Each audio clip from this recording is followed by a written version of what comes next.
puts him in position to see that Contracts has done some type of different route. So that could tip Dardoch off to this, but he's got to be careful. He starts up right above. There's Here comes the Rengar. He's empowered. He's got the kill, and Contracts strikes back from the first game. Hey everyone, Jat here. In Week 8 of the 2017 North American LCS Spring Split, we saw Rengar a total of 11 times. In 2 of those 11 games, Rengar attempted to counter jungle during his initial route. In one instance, Rengar picked up First Blood and went on to carry the game. In the other, he was collapsed upon by the enemy team and became First Blood. This week on the breakdown, we're going to look at Rengar's jungle paths and what leads to the success or failure of an early game invade. Let's get into it. All 11 Rengar games this weekend involve a Raptor buff start. This is the starting camp for most Rengars, as it packs enough experience to give him level 2 off the small Raptors, allowing for a faster clear of the large Raptor. From there, the Rengar is diversified into 3 general routes. First, we'll cover the red side 3-camp route. Since Rengar often falls low from Raptors, conservative jungling is common, meaning you start at Raptors, move to red buff, and then clear Krugs before recalling. This clear gives a large amount of experience and gold, but leaves Rengar at low health. It does, however, allow him a fairly early gank timing, as well as items to keep him out on the map for a long time after his first recall. The second route is to rush level 4 by clearing 5 camps. This involves a Raptor start, red buff, then Wolves, blue buff, and finally Gromp. This is the preferred route if Rengar wants to hit level 4 as fast as possible while taking both of his buffs off the map, but it does delay when Rengar can threaten the opponent team. The third route we'll cover is the invade route utilized by Contracts and Dardoch in Week 8. Again, it was a Raptor buff start into red buff, then onto Wolves. Yet from there, they moved into river and attempted to either steal the enemy red or kill the enemy at red. Keep in mind that for this to work, it requires a high level of teamwork, even if it looks at first like a solo invade. So now that we're familiar with the routes, let's look at a successful invade by Cloud9's Contracts. First off, since Rengar is normally taken low by Raptors, and since it's nearly suicidal to invade with low HP, Rengar requires a good pull from his teammates in order to invade. Impact's Maokai helps out substantially on the camp by stacking 2 saplings. He takes a small Raptor for his trouble, but thanks to the saplings, Contracts still hits level 2 quickly, and most importantly, with nearly full health. Once he's finished his initial route, a healthy Contracts sneaks through the river as Immortal's bot lane moves toward Contracts' blue. Unfortunately for Immortals, this isn't a dead giveaway that Contracts is invading, as his blue could still be standing thanks to Contracts doing a 3-camp red side start. Contracts then runs inside the red buff brush right as Dardoch hits the camp, and leaps from the brush, quickly eliminating Dardoch for First Blood. Seems easy, right? What could go wrong? Well, let's look at Dardoch's similar invade against Phoenix 1 a day later. While Dardoch has no Maokai on his team, he still receives a generous pull, with both Pobelter's Ahri and Flame Shen damaging his Raptor camp. Dardoch hits level 3 with high health, then moves to the river, but this time, it's warded. You may ask, why is a ward in the river to spot Dardoch, but was absent from the river to spot Contracts? The answer lies completely in the mid laners. Previously, when Contracts invaded Dardoch, Jensen had total control of mid lane, and Pobelter hadn't moved to the river to use his Trinket Ward. Unfortunately for Dardoch, Pobelter doesn't exert enough pressure onto Ryu, so Ryu moves into river at level 2 and places that critical ward. And Dardoch has no idea. While he thinks he's being sneaky by juking around Kallista's Sentinel, he's actually in sight of P1 the entire time. Also, Dardoch makes the mistake of jumping to and detonating the Blast Cone before entering red buff, only making his escape more difficult. Since P1 saw Dardoch enter for the invade, Meteos patiently paths around the backside of Dardoch as Stunt and Arrow move to collapse. And even though Dardoch attempts to flash to safety, he falls to Arrow for First Blood. Looking back, the outcomes of these Rengar invades are polar opposites, despite having the same idea. Consider the added factor of scouting and mind games as well. Dardoch mentioned in his post-game interview that he had actually done the 3-camp invade path against Contracts and Scrims and should have been ready for it. But again, as shown by Phoenix 1, the invade can be stifled if the mid laner places an early ward in river. These early game decisions are small, but can have massive consequences. If Dardoch had used his knowledge of Rengar's pathing to inform Pobelter that he needed an early ward in mid lane, there's a high chance Pobelter could have found the time to place it, and Contrax may have never had his 15-kill Rengar game. Likewise, had Phoenix 1 let their focus drop early and not prep defenses for an early Rengar invade, Dardoch may have pounced to an early lead instead of giving the enemy AD carry red buff.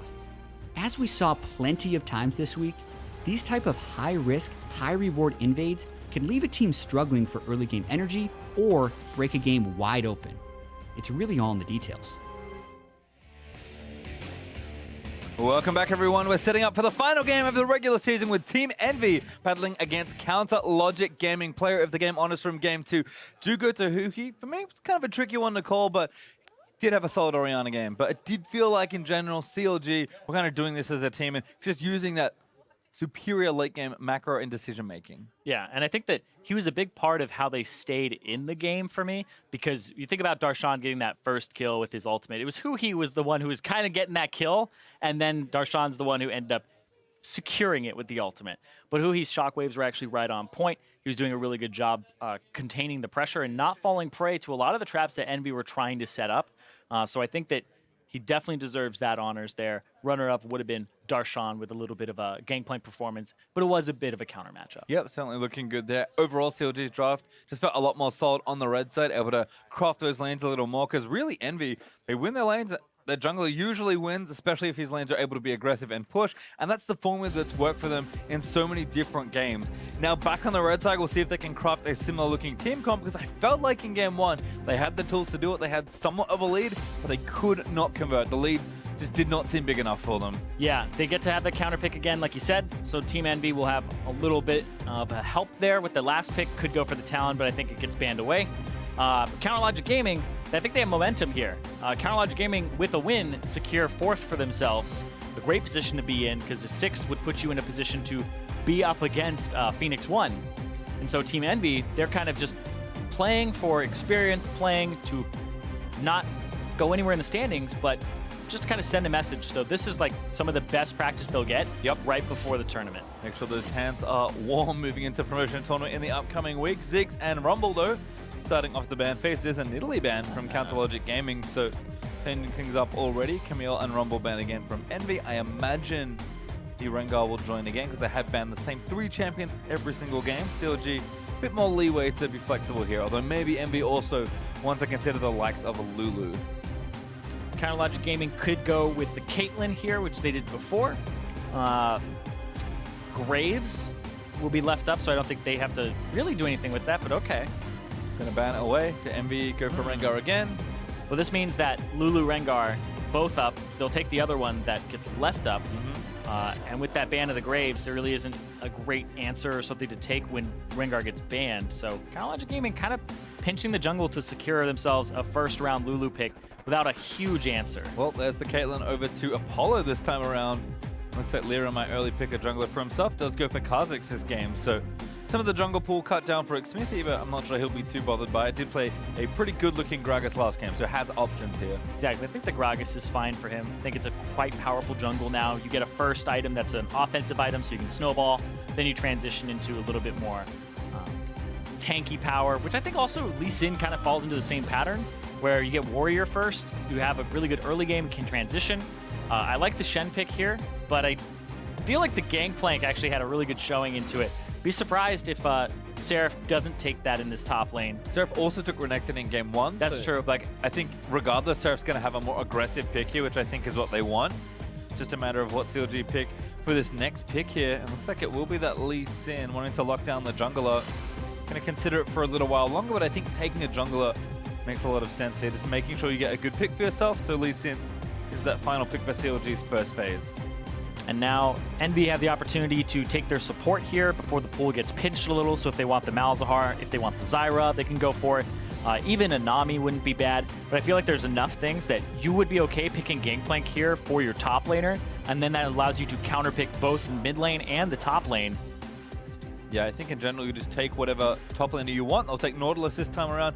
Could be a support flex there as well, but very few teams have opted for that. I think regardless, Envy recognize that, you know what, we might as well take our top laner here. We're confident in Hakua's ability to play a wide variety of champions. Yeah, I guess it's going for a tank in the top lane to match the tankiness that the Shen will have.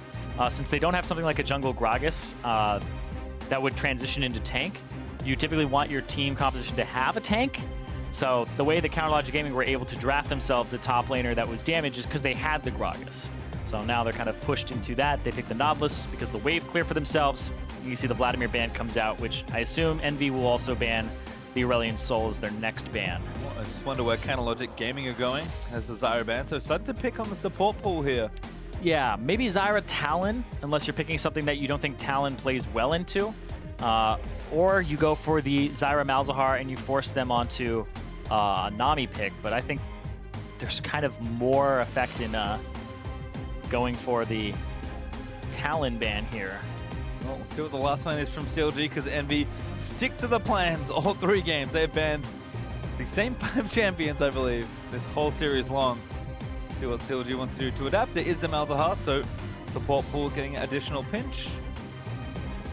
We'll see what Envy wants to do here with their support pick. Do they go for it now? Do they maybe even want to not counter pick, but save it? See if something else would fit compositionally. But I imagine they're saving the last pick for mid lane, even though something like Talon looks pretty attractive here. Yeah, you go for something like Nami, Braum even, Thresh. I like Thresh here from Marco. Gives them an engage tool, 2 hook champions. So I was about to say that they broke up the Caitlyn, Lulu, Orianna by taking the Caitlyn. I was like, maybe they'll ban Orianna, but they've consistently banned the same mid laners. CLG could conceivably put Kog'Maw Orianna here. I actually think this is the perfect Kog'Maw composition with Kog Orianna. You have a shield from Lulu, best support to have alongside the Kog'Maw. You have a top lane Shen to shield the Kog'Maw. You have a Lee Sin for disengage. But no, it's going to be the Lucian here for Stixxay. Lulu Lucian's still good.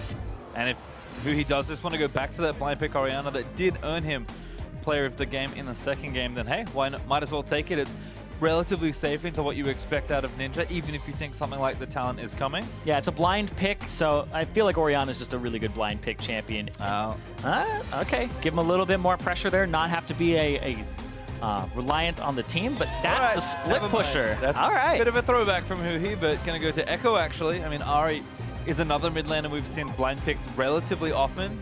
Huhi especially does kind of tend towards that champion more than other players, but Echo's was the first champion that really impressed me when I watched Huhi. This is actually really sick. This is really smart. Because if you look at the composition from Envy, if they want to have a mid laner, I don't think they can go Talon. I don't think they can go Zed because of the fact they already have Kha'Zix in the jungle. They don't have a magic damage dealing top laner, jungler, or support with the 2 bans of the Zyra and the Malzahar. So they're forced to go with an AP mid laner here. And the Ziggs also banned away.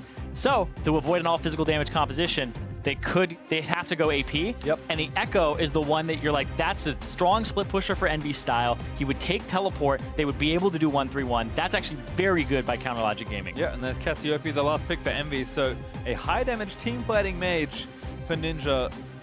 Not an area where Envy have excelled. But if there's ever a game to magically become good at team fights for a passage of play, this will be the one here for Envy. So we'll see what happens, but CLG still fighting for that playoff seed. Remember, Envy, not quite a free roll. Again, you would prefer to win here, keep your spirits up, but also have had results break a little better for you yesterday. As it stands, though, Envy can only play for pride, but they've certainly been fighting all series long. We'll see if they can take down CLG in an upset to just really... I would be frustrated if I was CLG. If I lost my last series to a team like Envy, I'm like, really? Come on, man. Yeah. I mean, you risk having to play against Phoenix 1 in the first round, and that could be a spell disaster for you. But we'll see Counterlogic Gaming playing. If they win, they get 4th. Sorry, I forgot there were real implications. I would just personally, I'm just like, oh, it'd annoy me. That's not what I want at all. You're right. There is actually real implications. Not to obviously having a higher seed being better, but the teams you play against, quality is expected to be raised there. You have to play down those lower seeds. We do dynamic side selection. So you will choose after the game, and if you are the higher seed, you choose for games 1, 3, and 5. And if you're the lower seed, you choose for games 2 and 4. So if they went to 5 games, you still have an advantage. Even if you lost game 4, you have an advantage in picking the side that you want after seeing all of the drafts of your opponent. So having the higher seed is still better. So 4th over 5th is definitely still a win for Counterlogic Gaming. Yep, other note there, the kind of mentions that, don't just get a arguably easier opponent moving into your first round, but subsequent rounds as well. You will play, your seed will help you moving through all rounds of the playoffs, except of course the finals, where good luck, you have to do everything on your own at that point. Yeah. But we'll see what happens here for CLG. 4th, 5th, or 6th? Where are they going to land? I guess we're going to find out after the conclusion of this game. Envy playing spoiler, which again feels like it should be a little freeing here, but still plenty of them to focus on as well. Moving in towards their battle next week in the promotion tournament. Apollo back on his trusty Caitlyn though. So we'll see if he can do more of that sieging style that Envy have shown a lot of confident games on actually. Okay, so I just got confirmation on the positioning. If Counter Logic Gaming win, they are 4th place. If they lose, they're 6th place. Uh-oh.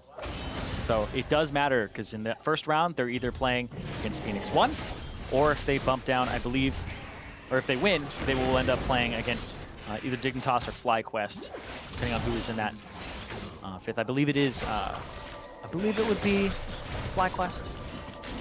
Back it later as we do welcome the viewers over from NALCS 1. Welcome to the last game of the spring 2017 regular season. So I did get confirmation. Yeah, it is the very last game, you're right, of the regular season. But yes, I did get confirmation on this, where Counter Logic Gaming, 4th place if they win, they will go up against FlyQuest. Or if they lose, they will be 6th place playing against Phoenix 1. So definitely a big difference in your opponents there, whereas FlyQuest just went to 3 games up against Liquid. So that's one where you're going, all right, you know, FlyQuest has been slipping. When we're looking at the second half of the split for them, it wasn't looking that great. I would definitely want to play FlyQuest more than Phoenix 1 right now. And we have to think so, but off to a decent start here for CLG's bottom lane, pushing up there on the Lucian. Huhi and Ninja battling back and forth. Nice little positioning there by Huhi to get the back hit of that Time Winder. But Ninja is using E wherever he can, and Seraph to a decent early lead here in his 1v1 versus Darshan. Nautilus is kind of the best tank. Yeah, he has the most wave clear early on in the game. And Aphromoo looking for a Lyra He's kill! going to look for no. It's not quite enough, and now Xmithie actually onto Haku. Apollo going to try and save him as the flash is out the hook. Not going to land, and Xmithie gets real aggressive with his support. Lyra goes down to 1 HP. Literally 1 HP for Lyra. That is not very many. Absolutely right, Paster time. And I'm not doing math. I'm going to tell you exactly how many. I'm just going to tell you what I know. Darshan and Seraph still duking it out. Seraph, though, kind of winning some of those trades, although Darshan with the taunt looking nice. Looks like Seraph has done the double Riptide again, which we saw players get in trouble doing this. Yeah, when you're going 2 points into your Riptide early and not taking your Q for the escape, but because he saw Xmithie on the bottom side of the map on the invade, it makes him feel safe about that. Might have done it anyway, but we'll have to see. Maybe. Seraph's certainly a player that does like Probably to right. lane. I mean, look, last time it happened, he got killed by Arcadian, so So now reminding the viewers. now he knows for sure that he's okay. Now level 4 should be all right now, and again, Darshan taunting back in, but Titan's Wrath, Riptide, and yep, Nautilus just kind of walks away from the situation. Darshan can have to rejuve a lot of health. Yep. But behind him, Xmithie is actually walking up. This is the long, nope, just gonna chill. Seraph, plenty of vision, so able to get back.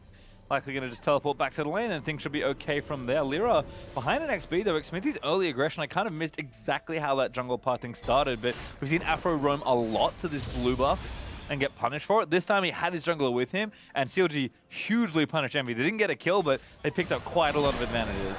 And so I was actually looking at what just happened. Xmithie actually missed the blast cone to get over the wall. And that's why I got spotted by the ward, because he was trying to actually go for a clever route. Don't know if it would have helped him out too much, but yeah. And so Lyra's early route, yeah, he's definitely been shut down by Aphromoo, trying to roam and blowing the Ignite, and even his flash too, because this makes it a pretty easy invade for Xmithie. And you can see even just early control wards to keep his jungle safe on the red buff side. So Counter Logic Gaming, they want to shut him down. And I talked about it in game 1 where you could see from the setup at level 1 where Darshan was watching Lyra, making sure that he's not starting on a certain side. Aphromoo has been doing that over and over again by invading blue buff to try and find Lyra, because Lyra is the heartbeat of Envy. He is how they start rolling and how they start getting off the ground. If you shut him down, then the team just kind of falters. Yeah, we've seen that time and time again. And looks like the 2v2 lane's also going nasty for CLG. I found another taunt back in onto Seraph, but it's just trading here, and Riptide gonna win almost every time. Seraph is also teleported back to the lane, so has those double Dorans now purchased. Refillable potion as well. Sui gonna dive in onto Ninja. Does get the stun down. Huge amount of damage after the phase dive. Might even ulti back in. Ninja walk. Forced the flash back in. Free summoner spell there for Huhi.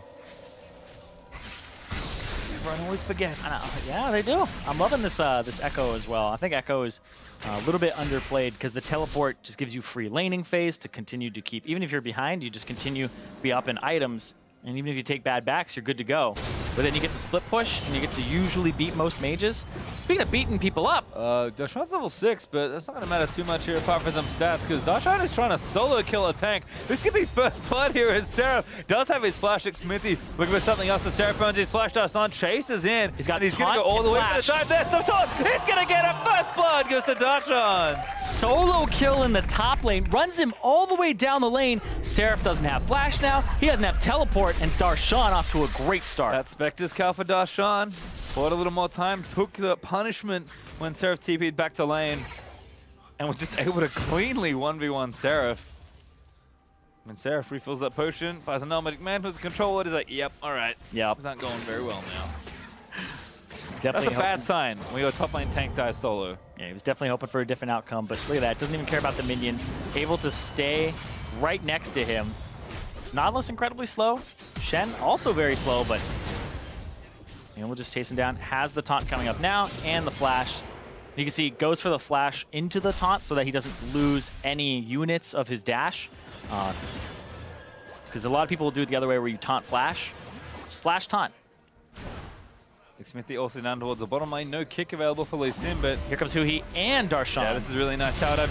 Polo actually just can't get out of this, I don't think. Taunt goes down. Smithy grabs the next kill. There's a kill actually as Huhi dives down here as well. A great roam down from CLG, gets some 2 clean kills under a turret. Yep, they got that early lead in that top lane, and then immediately Darshan abuses the unanswerable global because Seraph's TP was down, and then goes to the bottom side. This will be that first turret going over to Counterlogic Gaming, the first one that Envy doesn't get in 5 games. Yeah, gonna finally break this streak right towards the end of the season, as there's the turret gold over to 3 members of CLG.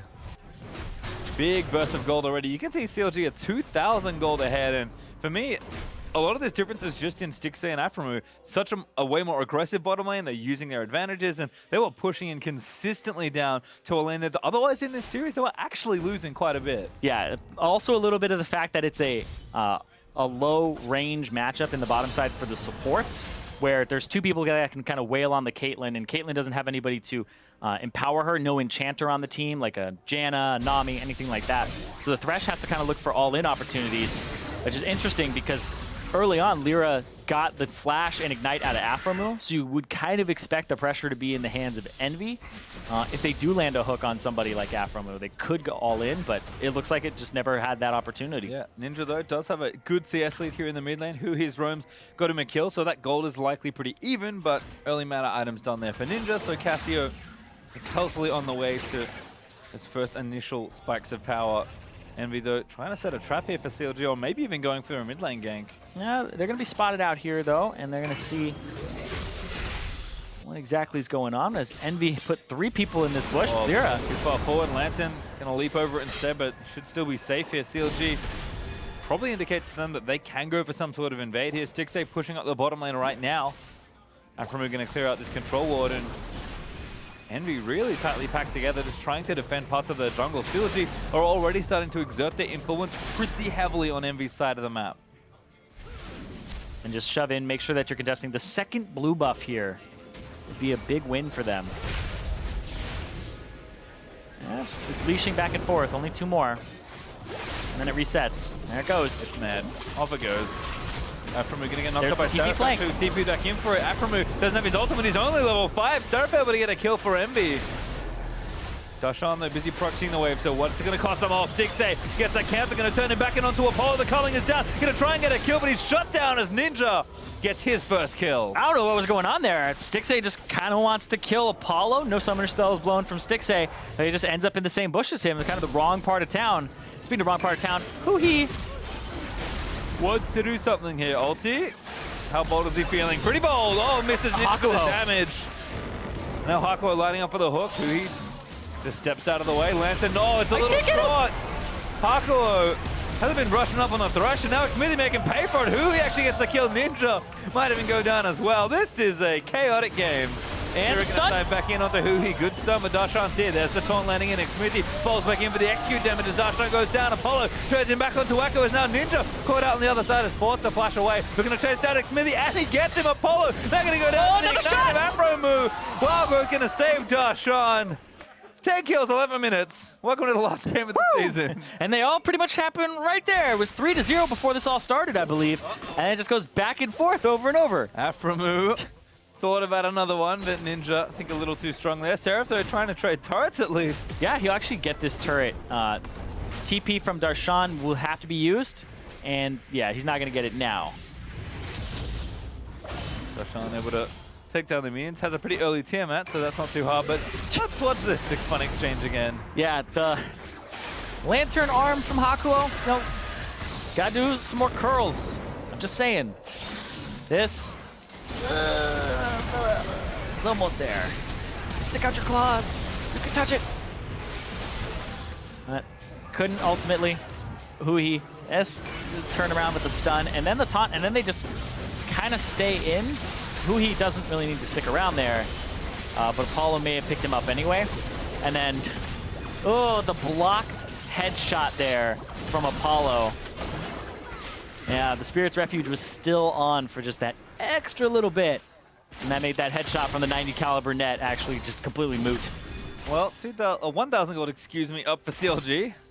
But it's been a pretty fast-paced game so far. Envy, significant damage onto that top turret, although Seraph's turret looking a little unhealthy as well. So Envy should be able to equalize this gold pretty soon. It's just a matter of, you know, a CLG willing to continue to play it at such a fast pace. I mean, Darshan is 2-0-2. Huhi has 2 kills with a finished Proto Belt already, and CLG are now down onto the Ocean Drake.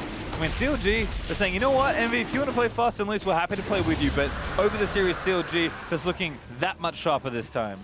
Yeah, looking great. It seems like they've dropped the ball a little bit in terms of their pressure and gave up more kills in that last exchange than they got in return, but I still feel like their 1-3-1 is quite powerful. But the Cassiopeia picking up kills, not a good sign. Ninja, he has those games where he can go off. It's always kind of like, you don't know exactly what you're going to get. It's like a box of chocolates with Ninja. I never know what I'm getting with Ninja. And I have casted many Ninja games. He has a unique champion pool. He's got a unique playstyle. Him only back in LPL. Oh, yeah. Yeah. Oh, let me tell you what I've seen. A lot of Anivia. Oh. Yeah. It's been a little while, though. Aframu and Stixxay roaming towards the mid lane. Yeah, looking for a play onto Ninja. Stixxay's in there, yeah. Oh, still gets stunned. Caught in the miasma as well, so that's going to win. In fact, Aframu might even die. Stixxay there to protect him, but Leo around the other side. Xmithie and Huhi here, though, so good coverage from CLG, but Envy, I think, a little wise to the plan. They know Ninja's fed. CLG going to try and pick on him, but Envy making sure they protect their mid laner. Yeah, also bottom lane is now going to have some pressure on it. Apollo will be able to clear this out. Maybe pick up this turret, but this top lane turret's going to get traded. And that red buff on the bottom side of the map is now property of Envy. Yep, CLG, again, just strong proactive play. Now that, you know, they haven't fallen behind in the early game, they've actually gotten the lead. They're able to play just way better with initiative. And Counterlogic Gaming identified that they have a tempo advantage here. They can clear the wave really quickly, and then they can deal some damage to this turret. Seraph will be there, but 1v4, not exactly the ideal scenario to be in. This bottom turret hasn't gone down just yet, so they're recalling Hakuho, and they're also getting Lyra here, so he'll push off of this. Took a long time for Apollo to take, but he does get the turret. Envy's top tier 2 doesn't take too much punishment. But CLG again, moving Huhi through the jungle. He's got a blue buff for himself. Trying to cut off anyone from Envy. Walking the greedy way back towards their lanes. And maybe even a trap being set here for Seraph. Stixxay is playing very aggressively in this Lucian game. Just trying to gank mid laners. Yeah. Setting traps for top laners. I mean, he's got the Blade of the Ruined King completed, which is actually a pretty big spike for Lucian. People would go for like the Youmuu's Black Cleaver. Now it seems to be like the Black Cleaver after the Blade of the Ruined King.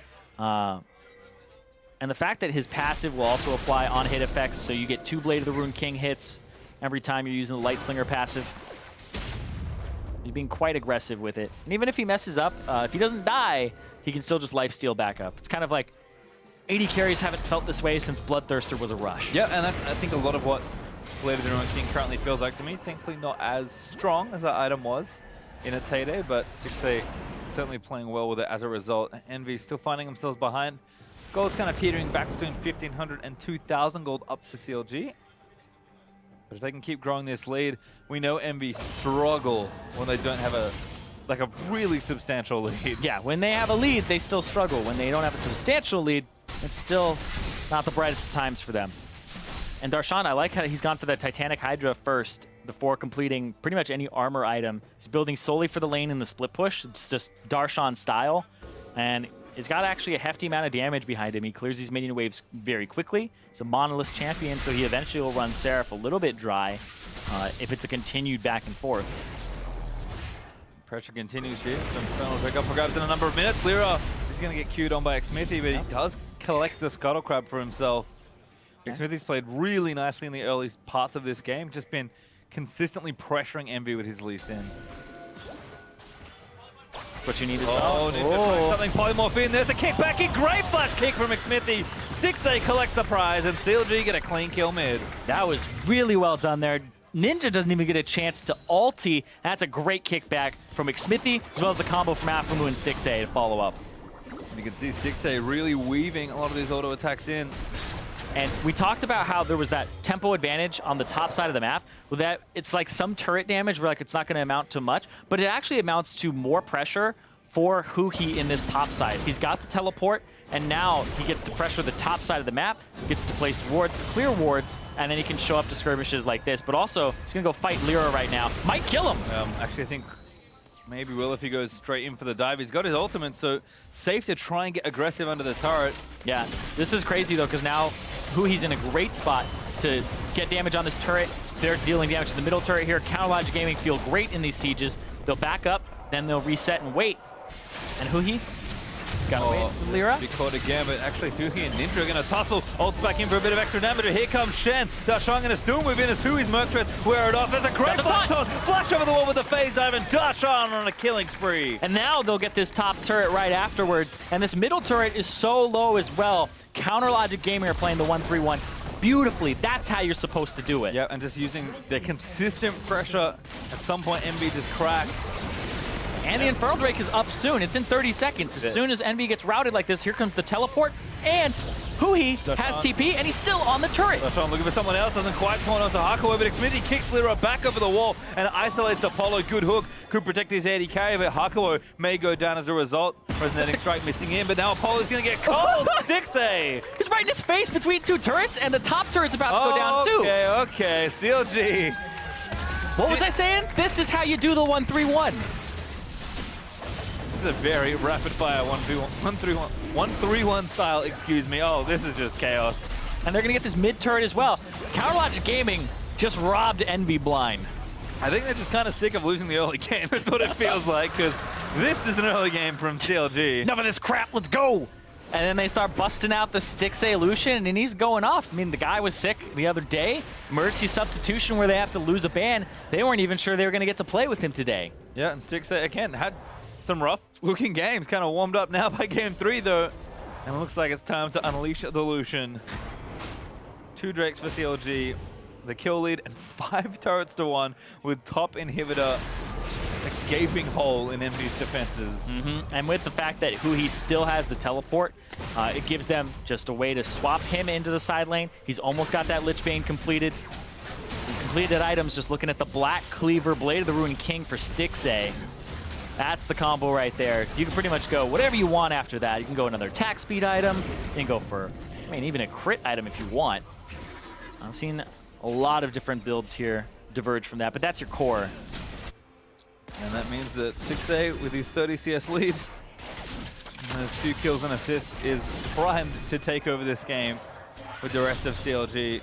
Things level 12, gonna clear this mid-wave out, and Envy just stuck playing reactively for a little while. And it was such a clever draft from Counterlogic Gaming. Like, huge props to the team and Ziggs for that, because they were able to take away the Echo, the assassin that's a mid laner that's left, that's AP, where they banned away the 2 AP bottom laners that can circumvent the issue of not having an AP jungler or mid laner. And they kind of pinched Ninja into this position and gave Huhi a really good split push champion. all around, it's like really good. Yeah, and the execution now is clearly yeah. good for CLG. I mean, this gold lead just keeps growing and growing. And they're going to find themselves maybe even dead in under 30 minutes in this game if CLG continue playing at the pace. They'll be dead. I mean, all the of game. them. Not literally, thankfully. Okay. That's not how that works. It's not like the Matrix, Irene. If you die in League, you don't die in real life. No hardcore mode. No. Oh, 6A found a little path between them. Nice. Just walk straight through. Trap line? What trap line? After his job to pick up the dumplings. Oop. Both doesn't gonna land. Look at that. He just gets shields from both Xmithy and from Afromoo. Oh, good play, actually. Great play from Hakuo. Smithy may be caught out of position. Lyra gonna leap on and give Envy a kill back. Yeah, but now it's the cleanup. Now they have to tend to the top wave. They have to wait for that bottom wave to actually be taken care of as well. Now it's going to be a back from Huhi as they just get to clean up. I'm pretty confident Huhi is close to that Lichbane money if he hasn't got it already, so does not pick it up on the next buy. So There it is. now that split pushing we've been kind of building up towards for Huhi, the extra one in the 1-3-1 is actually now a potent threat in the side lanes rather than just a nuisance. I mean, that nuisance got him a turret that was an inhibitor turret while everybody else was being distracted on the other side of the map. And yeah, he's probably going to return to the scene of the crime up there. I think he goes for the top side again because you keep Nautilus on the bottom. Ocean Drake isn't up for a little bit longer, so just keep going for it. And yeah, Huhi going to split push. He's level 14, so he's had a lot of time solo in this top lane. Yeah, he's been going back and forth, top, bottom, wherever he can actually get some golden experience. He's behind still in terms of CS, but definitely in a great spot in terms of gold and in split push power. Cool. Darshan going to prep things down in the bottom lane here. Does have his ultimate, and the teleport isn't too far away for him as well. So the setup back in for CLG. Still pretty early into this game at 23 minutes in, so Baron not a necessity, but CLG just have a unbelievable amount of vision control. I mean, there are no wards at all for Envy in that river on the Baron side of the map. In fact, there's no wards really at all for Envy in the river. Lots of defensive pink wards trying to cover this top side for Huhi, but Darshan causing just as many problems, and CLG can continue shoving minions towards the mid lane as well. And so Envy talked about their ward control, really nothing around the Baron. They have their top side, which is the quadrant that Baron's in, so they know that their jungle isn't falling prey to any Baron baits just yet. But it's really just still shallow vision. They don't have control. They still need to scale in two of their lanes with their Cassiopeia and Caitlyn, where their lane opponent can pretty much duel them at this point. Good Darshan. I wonder if he was trying to redirect the team cleave away as he's going to hit that turret down. Can be tricky as Shen sometimes. Yeah. It's Not draw turret aggro. it's like, just please go to the other side. I don't have Sunfire yet. I'm not supposed to draw aggro. Funny stuff. 6A though, it's consistently with a Lulu bubble on him. Oh, top lane. Looks like having a fight. Ninja looks like he's losing. Huhi gonna be able to dive back in. Seraph's already pulled in, but Ninja used the ultimate already. Hui's got hit, so this should be a solo kill. No, Wait. they're gonna dive back in, but here's Darshan, comes back in, needs to get Darshan back into the mix though as Lyra's trying to chase him down. Looks like that got cancelled as Stixay now on a killing spree managed to snipe Ninja on the other side with the culling. Lyra though does shut down Huhi with CLG trade. Yeah, they also got Darshan's teleport there. He tried to TP to a minion at that last part, and that actually could have been a kill for Huhi. He pulled back too fast. He had the shield from Darshan. All he had to do was auto-attack Ninja one more time, and that would have been his passive, his Z-Drive Resonance actually going off, giving him some extra damage. Well, Darshan instead going to call his teammates down to this bottom wave, although now going to get hooked back in. Double hook as Hakuo going to flay him back towards into the box. He flashes back into the other wall, and that's a shutdown for Apollo. Yeah, Stixay, he's going to try to pull him apart, though. The 1-3-1, the beauty of it is somebody gets caught, you just get a turret on the other side of the map. And this just happened on both sides, so they get to answer with one there. So it's a turret for 2 kills is the trade. Not ideal, but they'll take it. Maybe it's not just 2. Yeah, Envy actually really going for broke. Seraph back down, going to try and lock down Stixay. No ultimate though for the Nautilus as counter teleport out from Darshan. Wow, that's a great stat. Envy, when they're down at 25 minutes, have only won a single game out of 18 games that they've been down at 25 minutes. That's crazy. And funnily enough, they haven't had that many deficits at 25 minutes. 18 times out of, people are approaching about 45-ish games now. So, but the early leads that they have, and that's deficit, right? That's not even like 1,000 gold deficit. Yeah. That's just they're down. But look at this. This trade, this is such a good play from Counterlogic Gaming. Let's see if they can get there in time. Drake went over. It was Ocean. Completely blank. Yeah, they're rushing here. They have an idea. They just don't know the HP on it. They just have to go and fight. I think they go into the pit and try and start something. You got Smithy Smithy. hook back down. Miasma in there as well. There's going to be the Flay. Baron regenerating. But now Darshan's dove into the rest of the team. Envy might have this. Well, Darshan, I think he's going to go down. He doesn't really have anything to get away from. Another great hook from Hako is going to get the kill on Envy. Do they rush to the Baron? Yeah, I think they do. That's the jungler down. That's the top laner down. Darshan down for 40 seconds. Now you have to watch out for the incoming stun, and you have to watch out for the follow-up of the Wild Growth isn't even on. That's right, it's down. Echo in. Doesn't quite get the stun back in. Seraph not in the area, but that's going to be smite over to Envy. They take the Baron. Seraph lives through the initial barrage, and Stixxay now has to run himself out of there. Huhi maybe getting chased down there. They don't want to walk through the Echo Ultimate, but Envy snagged Baron out from under CLG. And Counter Logic Gaming, that looked like it took them too long to do the Baron. A lot of people are pulling off it. Huhi is throwing spells to the side. It's 3,000 HP left, but I guess they didn't do it fast enough. They tried. It was a desperation call there. And Darshan ends up in this big pile of people trying to save it. So that's a play that you have to hard commit to, and they weren't able to commit enough. And it seems like some people were pulling back, some people were pulling off. Yeah, But Envy get it. Don't know if they just misjudged the timing or the damage or a mix of both, but regardless, Envy keep themselves in the game. They're still down almost 3,000 gold. Yeah. So we'll see how much they can get done with this Baron buff. But because they've been 1-3-1 for the whole game, they now have an opportunity to get some turrets back. They still have tier 1s top and mid to pick up. So all Envy have to really do is kind of go for a standard siege here, which has been a weakness of theirs. But they have to watch out for the flank from both Darshan and Huhi. Not confident enough just yet. Hako going to fish for a hook.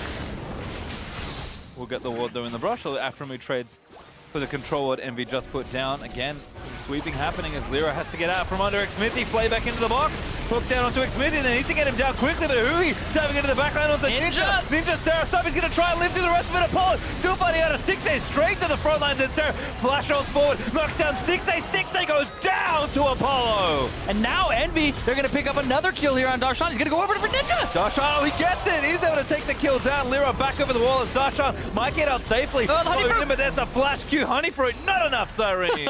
Not enough, you're absolutely right. Lyra's having none of that today. Jumps up, picks it up, and right in mid lane, immediately they're going to push. They're going to try to get a turret for that. Envy, Counter Logic Gaming actually dropping the ball there. That's big. Counter Logic Gaming right now are fighting to be 4th place and play FlyQuest in the quarterfinals, or if they lose, they are 6th place and they have to play Phoenix 1. Game looked all but done for CLG as the top inhibitor still smiling at them coyly. The Envy did not lose it. They knocked down 2 turrets. They're probably going to transfer top and get that gold for themselves. And if they take one more turret, they now have the gold lead.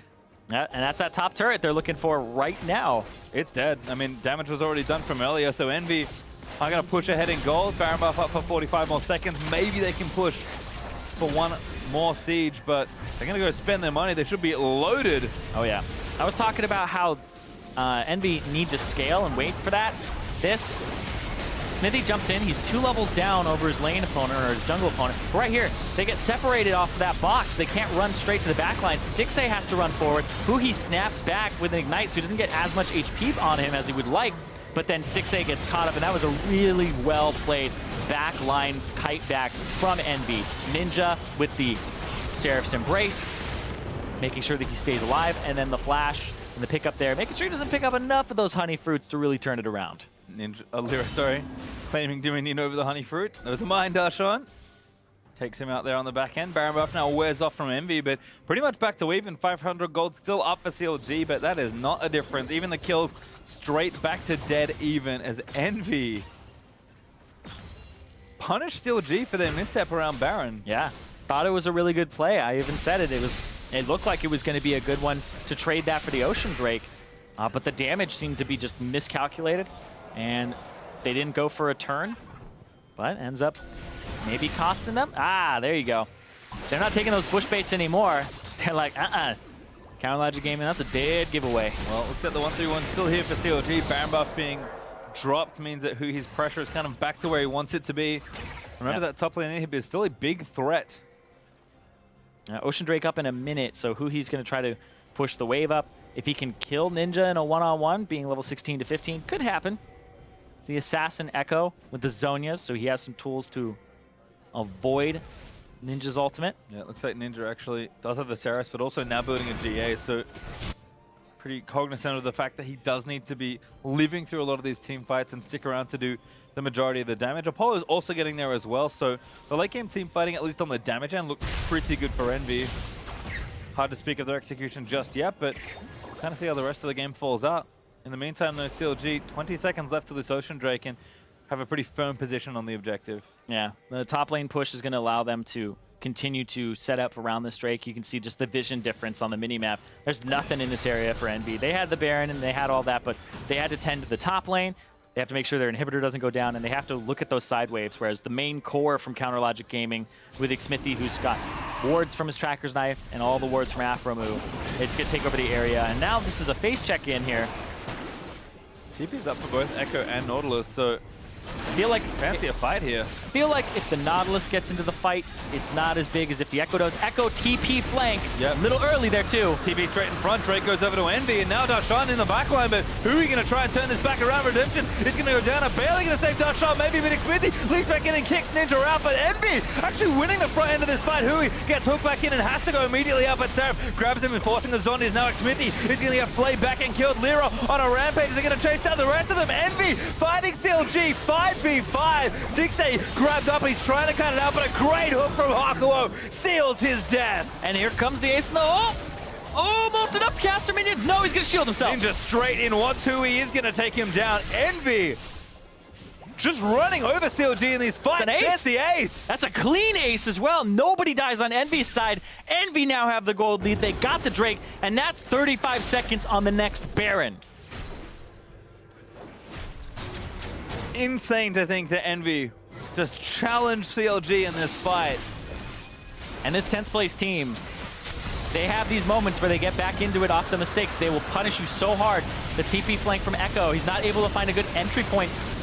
Goes in, but Hui now gets locked up. He can't get on a great target. Jumps on Ninja after the kickback, but it took Darshan's life and Xmithie's GA to get the kickback, but there wasn't a position for Stixxay. He's zoned by Seraph on the side. He's trying to pump damage into him, but Seraph has a frozen heart. He has all of this armor, and then that hook there to continue to lock down Stixxay, so he can't continue to fire. He can't get heals off of the Blade of the Ruined King. And now this Baron being live after Envy set up for it. Yeah, Envy running back. Actually, little mistimed on their overall recall timers, so wanting to make sure they get back and spend their gold. They've done so now, but they will be late to the objective as a result. Lyra, though, clearing out the Scuttle Crab. That's not a huge emergency to have to rush it down as soon as it's up. CLG also back alive, so Envy, if they want to take the Baron, will be challenged for it. Darshan also causing issues, but they're going to force the issue right now. Darshan split pushing, Envy straight onto Baron. Yep. Looks like they have about 1,000 damage per second, so it'll be like 5 more. Hui in the back as well. Apollo actually in trouble, needs to cut it out. He's but dead. He's going to get shut down. Hui able to take him down, but Xmithie almost dies on the other end. Now a split fight as Stixxay commits to calling back in. The hook is going to zone him out, but Hakuo taking too much damage. Ninja trying to take down the carriage, but Stixxay Q does stop the ultimate. Hui grabs the shutdown onto Lyra, but Ninja could turn him back around. Stixxay goes down, but it's just a trade kill. CLG going to win the Oh, next we got team the lantern. fight. Gets out, but Sarah, I don't think he's going to be so lucky. Tries to queue up, but Ninja is actually still alive and fighting. Darshan maybe going to go down here as Xmithie shuts one down, but Ninja running out of mana. Hakuo trying to save his teammates, but a good parallel converger is going to try and shut us down. Ninja still cutting out and finally dies to Hui, who ultis back in to try and get the ace. This time it's for CLG. Last time that fight happened, everybody jumped onto Ninja and he had enough peel. This time they jump on Apollo and it's nowhere in sight. He doesn't have something like a Seraph's Embrace to save him. Counter Logic Gaming, they return the ace and they're going to pick up the Baron. Alrighty, topsy-turvy game. CLG going to go back in the lead, See, that's taking down this Baron. North America, their last game of the regular season. It just has to be a fiesta. No, it just has to be. Well, Kill per minute again. We're getting there, Pastry. Man. We're almost there. CLG, I don't know if it's CLG or Envy. I don't It's know. kind of dragging these games down to such high, I don't question great fast-paced things. League of Legends. You know what? I agree with you. That's why I never question you, Pastry. Oh, nice. Still, right here, Apollo has to get away from the stun.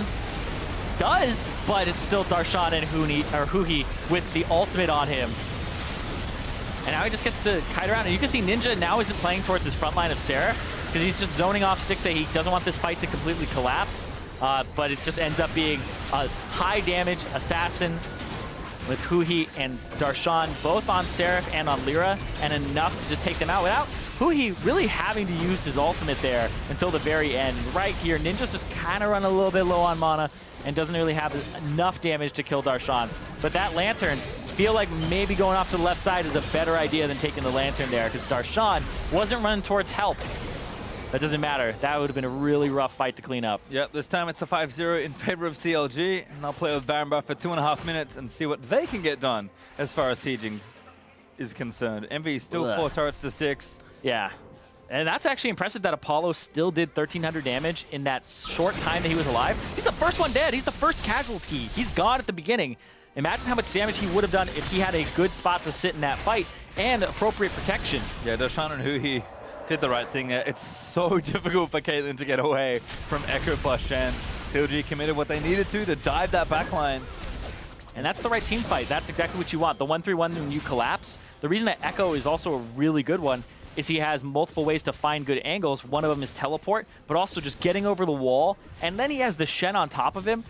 This just becomes a ridiculous way to enter the fight, and he gets the backline so easily. Well, now 7 turrets in favor of CLG, looking to try and knock down some inhibitors. Envy, they're all back up, ready to fight for it.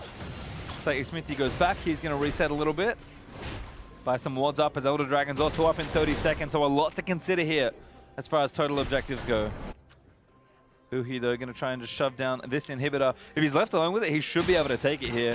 Just look how much damage those Lichbane procs do every time he phase dives in. Keeping the minions buffed up as well by staying a certain amount of units away from them. Elder Dragon up in a few seconds, and he has teleport, so he'll just stay up here on top. And right now, it's that catch-22 for Envy. They don't fight the Elder Dragon, it goes over. If they do fight the Elder Dragon, they lose their top inhibitor, and they might lose more. Yeah, I mean, can't afford to lose the team fight if they do opt into one. The other thing is Lyra trying to clear this out safely, leaps back onto the Lantern, will get out.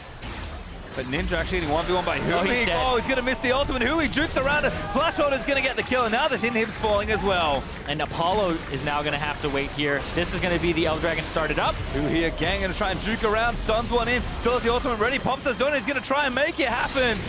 Not going to get it. That's a shutdown. Too much damage. Yeah, there's a nice little Caitlyn trap underneath him so he can't ulti back. And when you come out of it, if you're smashing the key, the game updates in, I believe, like quarter seconds. So it checked right then as he came out of the Zhonya's. Trap was underneath him and went, oh, sorry, buddy, because sometimes you can snap back before the trap goes off, but the game just updated too fast that time. Yeah, it wasn't going too far there, unfortunately, for Huhi. I was going to be on the spot if he burnt the ultimate, but nice attempt, buying enough time for CLG to take the Elder Dragon, and he got the inhib, so now Lyra getting aggressed on by Darshan. Smithy all the way back and kicks Apollo. Darshan trying to take the rest of Envy. Hook isn't going to land on a Stixxay, and now they break down the middle. That's going to be a Guardian Angel popped onto Darshan. There's the calling out, almost takes down Lyra for Stixxay. Darshan hook back in, might go down here as the Death Charge going to follow Stixxay. Looking for a hook. Baframu as well. Stixxay, oh, barely dodges that next hook, and Apollo's trying to kill Darshan. Spirit's Refuge keeps him alive, but not for long enough. CLG getting a little sloppy. Yeah, they don't get that middle inhibitor. They get the top one, but Apollo just does so much damage when he's unchecked. That kick back from Xmithie, you got to think maybe that should have been a kick forward into his team if he was able to find the angle there. Oh, Stixxay also playing with fire. Does juke another hook, but do not want to be face-checking CC at inopportune moments this late into the game. Thankfully, all the major objectives are off the map for now, so we'll have a little bit more breathing room. You can see CLG's Baron power play there. 5,000 gold up if, you know, you went on enough of a roller coaster this game. It has been quite the roller coaster. The Baron first, backfiring on them, and then it happens, and they actually get that one, and it doesn't end up being quite the one they want. They get a little bit too overzealous, and I feel like Apollo, they got to have those clean kickbacks. They got to have those clean engages, or even just Huhi alive to threaten Apollo, because this Caitlyn feels so good in a fight where there isn't an Echo running around. Yeah, and Apollo's 6 items now, so that Caitlyn is doing pretty much maximum damage. I mean, Ninja still has an item or 2 to go because Cassiopeia things. But I mean, again, the late game damage is here for Envy if they can set up the right fight. CLG can't make mistakes here. Oh, they're going to try and cut off Apollo. I've seen this play before. Darshan's in as well. It's the double TP. It's the classic. Doesn't take him down. The Caitlyn safe this time. And now actually CLG might be too far forward. Spirit's Refuge might protect him, but he's going to be chased out. Great off there. Tries to start down Lyra? Lyra force the flash out of the way. dead. He's going to die on the other side of it. Huhi, though, taking damage as Apollo and Ninja still firing away. They just have too much there as Ninja gets kicked back in. Apollo just needs to do more damage as Stixxay plays with fire. Yeah, he's just... Oh, it's going in! Well, Hakuho not going to get it. Now Apollo going to keep moving down. Inhibitor who's going to fall down, but Darshan might go down here. Envy need a little bit more work to kill the rest of CLG, but CLG can't end the game right now. Yeah, Lyra ended up dying there to the Elder Dragon. Remaining few seconds of it off of the culling from Stixxay. Gets burned down, and that cost his life. But then Huhi also dies. That was the double TP. They were trying to pull the old CLG on the 80 carry move. Didn't quite work there on Apollo, who gets a lantern out from Hakuho, and then they get completely collapsed on. So it's a 1-for-1, and now everybody resets. Baron in 30 seconds, but those inhibitors in the base, and the Envy Town is in shambles right now. Yeah, the double TP on the same ward, so it's harder to tell. But then, good move from Hakuho to stop Darshan from getting in onto Apollo, and now they try to reset the fight. Ulti comes back through right onto, I believe that was a trap there. And then Huhi gets killed by some crits back-to-back from Apollo, who's doing a great job this game. I was saying this guy doesn't have that much of a clutch factor, and they've been playing around him a lot. This is actually a much better game for Apollo in these high-stress situations. And you can't let those games where he got criticized for blowing up Flash off of a Nautilus hook that wasn't going to hit. Those are the types of things in the late-game pressure situations that will cost you the game. Got to keep it together. Yep, and Envy will show us a lot here, and especially from Apollo, if they can keep their composure and just still win these fights. I mean, CLG, this game looked over at under 20 minutes, and CLG's mistake cost them. Envy. Lyra's on the other side of the map, so this is actually no smite available in the area. Yeah, I mean, they're going to try and get in here. Hakuho, if he steals this, no, not a chance. Gets Smithy instead, but that's not what they want. In fact, Smithy's going to go back in, and now Ninja's wrapping around. This could actually maybe be something. Stixxay has to be careful. Confidant! Might as well walk through, but it's not quite enough damage. QSS is off the first one, but he gets placed back in. He does so much work, and Apollo flashes forward to try and get the kill, but the rest of Envy are here to try and take the base. fight. The base is the big part here. They have Darshan and Huhi trying to split push, trying to end the game here. Now maybe they interrupt back. Ace from the Hulk finds Stixxay. Now Lyra going to try and take out Xmithie, but Aphromoo going to buy more time. Huhi doing what he can, but Darshan's here as well. Seraph, I don't think he can fight off by himself, but here comes Ninja. He's going to get them down. Huhi evaporates Darshan. He's going to fall down here as well. Seraph just needs a little bit more CC. Tagged in by the Cassiopeia Q. Ninja should get it. And now they have to clear out the top side of the map and get this inhibitor safe. Their middle one will come up soon. The Baron did get picked up, but that's 3 members of Counterlogic Gaming who had the Baron down. Aphromoo and Xmithie are the only ones. And there's 40 seconds on Huhi. This is going to be a mid-push. 45 on Darshan. Envy actually have enough time to clear out super minions all the way to that turret. We'll see what they can do here. They have so much damage. Yeah, super minions take extra damage from magic damage, and they have a Cassiopeia. She just shreds them. Yeah, one more item left for Ninja to get as well, so he has not even reached his final form. Yeah, you don't need boots. It ends up being a gigantic boon for you in the late game because you can get another item, you can get more AP, another multiplier that the Death Cap loves, and they get this turret. I mean, this is going to go down here. CLG have to play this carefully. If they lose too much here on this push, although Envy just looking to back out instead. Yeah, Envy, you can see some of them are like, let's play it safe. Seraph like took a few extra steps forward. Darshan's not up for 5 more seconds, guys. We got this. But they want to retreat, take care of their side waves that'll be pushing in just a moment here. Yep. Inhibs respawning pretty soon though, so we'll have those back to play with, I think, at least one of them. Yeah, and this right here is Xmithie. This is kind of Counterlogic Gaming. I assume the call is Huhi and Darshan will try to end the game. And Stixxay trying to come up huge. Used his QSS, but there's so much damage coming through. And then the follow-up continued. And Stixxay's in the pit, but then Ace in the hole, hey! Had to run to the side. If he ran to the left, Lyra was right there to pick him up. That's exactly what they needed. But this turret, it's the one that's still standing. They don't get this turret because everybody was able to get back, and it looked like Counter Logic Gaming didn't go all in on stopping backs. The Cassiopeia damage will shred you, so you have to be confident that you can stop the backs, but also not get obliterated in the same amount of time that the Cassiopeia would kill you. All right, CLG is going to try it again. 40 seconds with this Baron buff. Mid inhibitor is about to respawn, excuse me, but bottom lane will be up for about half of that duration still. Yeah, Afro and Xmithie are the two that have the Baron buff, so it's not the split pushers of Counter Logic Gaming, it's the support and the jungler. So that's kind of a sigh of relief for Envy, but it's still their base in shambles, close to having 3 inhibitors down. Their middle one coming back up very shortly. It's actually coming up right now. Need to buy a little bit more time. There's the inhib straight back up, but probably going to fall back down here. Lyra, Ninja, and Hakuho trying to protect it, but Darshan's also getting minions pushing into that tower. Yeah. You have to play this very carefully. 3 seconds left, Baron buff's about to wear off. Yeah, but Darshan, even without a Baron buff, becomes kind of difficult. Hold on. Apollo took a lot of damage there. Gotta get Great body block. bouncing. That's going to lose that middle inhibitor there. Maybe even another one. In fact, CLG are going to get 2 here. That's all 3 for right now. Bottom inhibitor is actually a bit of a ways away. Well, game is getting late here. Almost 47 minutes through. Envy, they can win a clean team fight. I don't think they've got enough time to win the game, but they'll at least buy enough time to try and get one more team fighter, and that could seal it for them. Yeah, Envy, they definitely want to go into the promotion tournament feeling strong, feeling confident. They've spent this split with ups and downs, the best early game team in the whole league at the end of it, but it's still not enough to get them those game wins, get them those match wins, to get them out of the promo tournament. But they're looking to go in with some extra oomph behind them, some confidence. Counter Logic Gaming, this means, honestly, a little bit more for them. 4th place would be big. Playing against FlyQuest instead of Phoenix 1 is a huge deal to get you to the semifinals. And you can just tell that CLG, like, don't really want to tussle with Envy. They're trying to get the lanes pushing in, but, and to their credit, they're not getting themselves caught out. In fact, some poke back onto Lyra is nice for CLG. If they can fight a 5v4, they're probably golden, but 29 gold on that Baron power play for CLG. Didn't have a whole lot left to take, though. Yeah, that's right.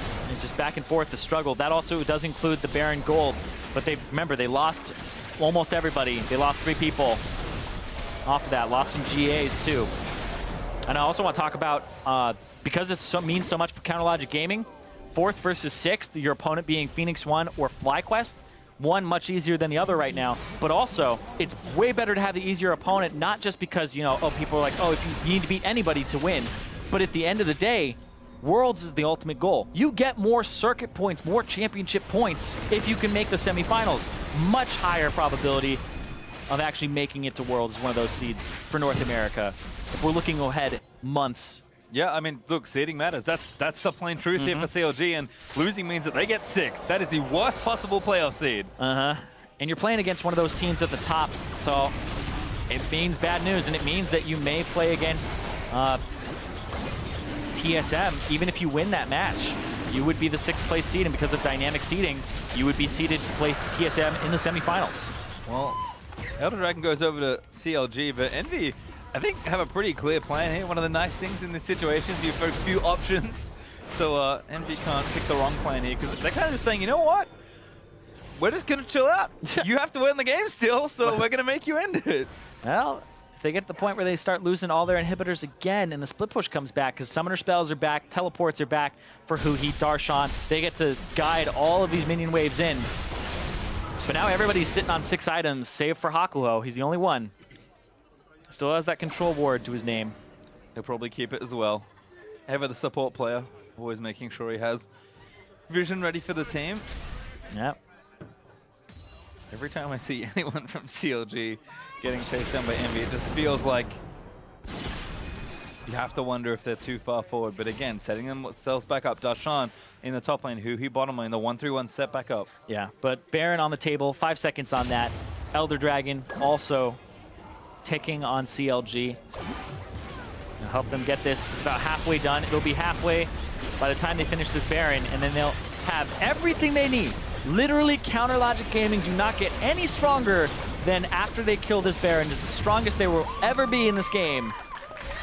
Maybe some potions, but this is what they need. Banner of Command for Darshan, trying to walk these minions in, trying to get something here. Well, looks like inhibs are kind of respawning, but Envy aren't going to have them in time. It's going to be close, but Envy, they're just going to have to fight for it here. CLG is going to try and run the Winions straight into the base. Yeah, Counter Logic Gaming, I don't think they like the idea of a high variance fight. Use the minions, push in, get that bottom inhibitor. The middle and the top inhibitor are actually set to come back very shortly. And then they have to get back on these turrets on the Nexus. Walk some minions in with a 1-3-1. It's easy to do, or easier to do, but you can't get caught by hooks. No, and they're dodging them for now. Stixxay forward again, playing aggressive. Lyra actually may have caught him. Depth charge is going to land in as well. A lot of damage. Going to try and take it over the wall. It could be okay. Apollo still fighting up, but Hui almost gets the assassination down. Lyra kiting back around. Bottom inhibs under threat. That's going to go down to Hui. And look at that. Walking in, Darshan able to almost take out the Nexus turret. It does go down. Yeah, that's exactly what I was talking about. It's easier to do the 1-3-1 where you're splitting them all across these turrets. Darshan, if you fight on the right, he'll try to take stuff on the left. Oh, Nice! Hui, huge paralytic conversion, but Ninja gets the stun down onto Stixxay. Lyra through the rest of the fight. They actually took him down. Guardian Angel's dead for Ninja, but he's still not dead yet. Envy fighting in the base. Apollo shoots them all down. They actually defend a ridiculous push from CLG, and now Darshan caught up as well. He's going to flash out of the way, but Envy getting their inhibs back up. Their Nexus is open, but it's safe for now. Yeah, and that bottom inhib is the one that most recently got killed. But look, mid inhib's going to go down again. Baron buff still on. This might be a do or die. They don't have Stixxay here. CLG are going to try to get this inhibitor.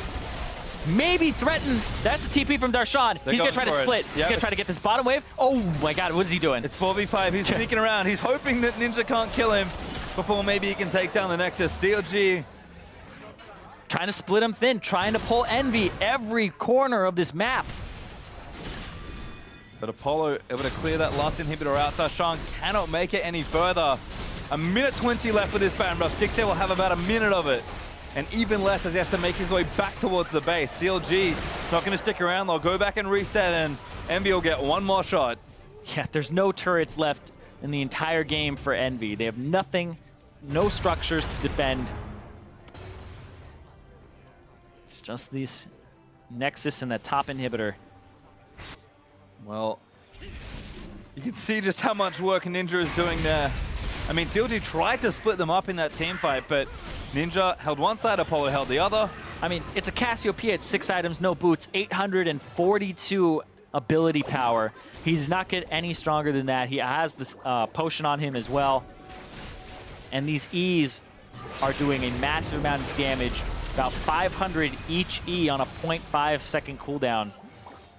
Just a casual 1,000 damage a minute of second before mitigation. Seems okay. His poison is doing about 800 damage every 3 seconds. So if he can actually Q E Stixxay, that's 3 seconds, or 3 casts, might be enough. Well, there's Stixxay's ultimate. CLG going to try and knock down the other inhibitor. Yeah, they're just trying to push all these Baron buff minions into the Nexus. They're so hard to kill. They take the attention of everybody. That's that third inhibitor. It's not up for that much longer. Smithy hooked again. Now back into the team. They're going to try and take him down. The Wild Growth does get burnt in.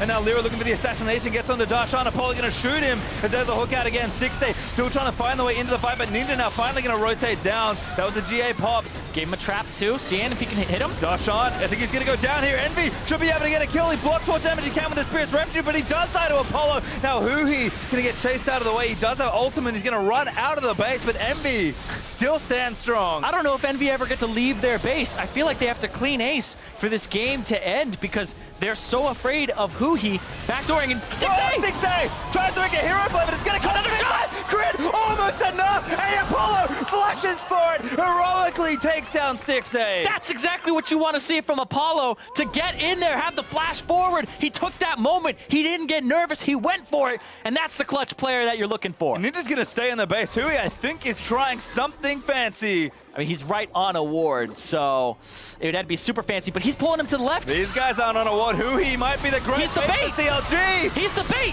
The rest of the team is going to try to end the game now. He just needs to survive. He's buying time, and now the rest of them are out of position. Hui burns the ultimate when he goes down, but Envy needs to get back. CLG looking to take down the Nexus for themselves. Smithy, he's going to work on it, but Seraph, is he going to be back in Does time? Apollo have the damage? He's down here. He's going to try and shoot as best again. Redemption might save him. Aphromoo, he's going to get locked up as well. Smithy kicks him out of the way. The Nexus still on. The minions! The GA! He's going back up! Back in now! They got the ace! Envy protect their Nexus! That's an ace too! Darshan is the only one who just respawned. They're able to clear out all of these minions. 600 health or so Fiesta, baby. left on the Nexus. Pushing towards an hour-long game where Envy are doing everything they can to just win one more game in the regular season. It means almost nothing, Envy are but a not little making- bit of pride, but they don't care. If they're gonna spoil CLG's party, then they might as well. Envy are not going down without a fight. This is them saying, we're 10th place.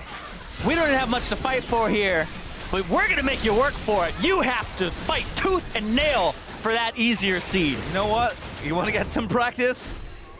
You will very rarely get practice like this. Why not have a long game, longer practice, you know? And now we have those coming back up. Even with that ace, it's still Envy having to clean up the base. And I'm so glad this was game 3.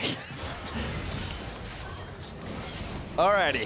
The final game of the North American What's happening spring to the split. top inhibitor? It's, you know, maybe a third of the way there. Mid's almost back up. Okay. I mean, I think MB, if they're going to win this game, they win a team fight with all their inhibitors up. I think that's maybe the only way they can win, and they have to win a very clean team fight. So MB are just going to keep playing it safe, let things regenerate.